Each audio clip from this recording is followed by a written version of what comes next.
Halo, perkenalkan nama saya Ivo Ratu dengan NPM 2206062301. Pada video tugas permesinan kapal kali ini, saya akan menjelaskan tentang sistem bahan bakar mesin dan juga proses refinery bahan bakar. Lalu yang pertama kita akan membahas tentang sistem bahan bakar mesin, di mana dia ini berfungsi untuk mensuplai bahan bakar yang bersih, tepat waktu, dan dalam jumlah yang sesuai dengan kebutuhan mesin. Nah, sistem ini terdiri dari beberapa komponen utama. Yang pertama, ada tangki bahan bakar, di mana dia ini akan menyimpan bahan bakar bensin sebelum digunakan. Nah, tangki ini biasanya terbuat dari logam atau plastik dan dilengkapi dengan filter untuk menyaring kotoran dari bahan bakar. Lalu komponen yang kedua ada pompa bahan bakar, di mana dia akan memompa bahan bakar dari tangki ke filter bahan bakar dan kemudian ke karburator atau injektor. Lalu di komponen ketiga ada filter bahan bakar, di mana dia akan menyaring kotoran dan air dari bahan bakar untuk melindungi komponen sistem bahan bakar lainnya. Yang keempat ada saluran bahan bakar, di mana dia akan menyalurkan bahan bakar dari tangki ke pompa bahan bakar, filter bahan bakar, dan juga karburator atau injektor.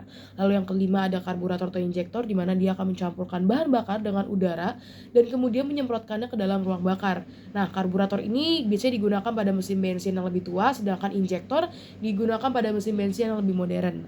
Lalu yang terakhir ada sistem kontrol mesin, di mana dia akan mengontrol timing dan juga jumlah bahan bakar yang dicampur dengan udara dan disemprotkan ke dalam ruang bakar.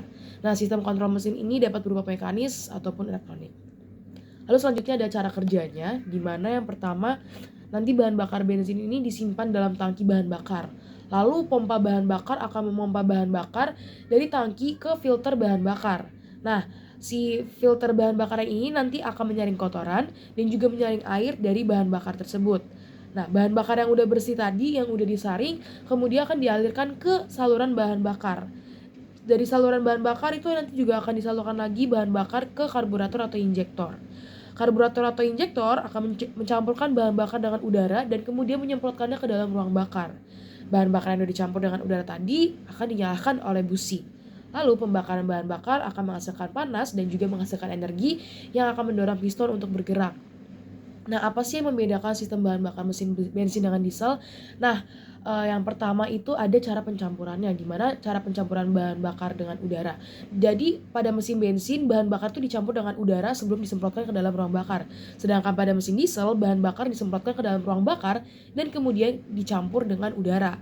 Lalu untuk perbedaan yang kedua ada metode penyalaannya, di mana pada mesin bensin bahan bakar dinyalakan oleh busi, sedangkan pada mesin diesel bahan bakar dinyalakan oleh kompresi tinggi.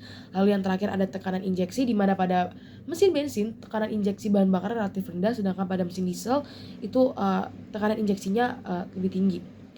Lalu untuk proses refinery bahan bakar itu ada beberapa proses. Yang pertama ada desalinasi, di mana minyak mentah akan dicampurkan dengan air dan garam selama proses ekstraksi.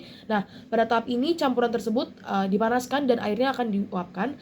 Lalu garam dipisahkan dengan centrifuge. Lalu untuk tahap yang kedua ada distilasi fraksional, di mana minyak mentah dipanaskan dalam kolom distilasi.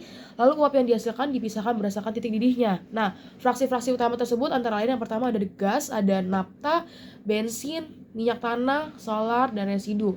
Lalu untuk yang tahapan ketiga ada konversi, di mana fraksi-fraksi dari distilasi fraksional tadi diubah menjadi produk lain melalui berbagai proses. Yaitu yang pertama ada proses cracking, di mana dia itu akan memecah molekul besar menjadi molekul kecil untuk mendapatkan lebih banyak bensin dan LPG.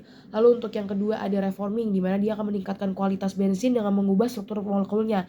Yang ketiga ada alkylation, di mana dia akan menggabungkan molekul kecil menjadi bensin beroktan tinggi.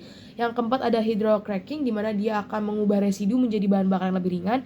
Dan yang kelima ada isomerization, di mana dia akan mengubah struktur molekul untuk meningkatkan kualitas bensin dan bahan bakar jet.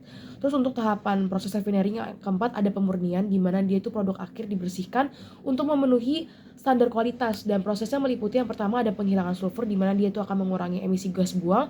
Lalu yang kedua ada penghilangan nitrogen, di mana dia akan meningkatkan stabilitas dan juga performa bahan bakar. Lalu yang ketiga ada penghilangan oksigen, di mana dia akan memperpanjang umur simpan bahan bakar. Lalu pada proses yang terakhir ada penyimpanan dan distribusi, di mana produk akhir disimpan di dalam tangki penyimpanan dan distribusikan ke berbagai tempat. Seperti yang pertama ada SPBU untuk dijual ke konsumen. Lalu yang kedua juga akan disebarkan ke pabrik petrokimia yang nantinya akan diolah menjadi produk plastik, karet, dan juga bahan kimia lainnya. Demikian penjelasan dari saya, kurang lebihnya mohon maaf dan terima kasih.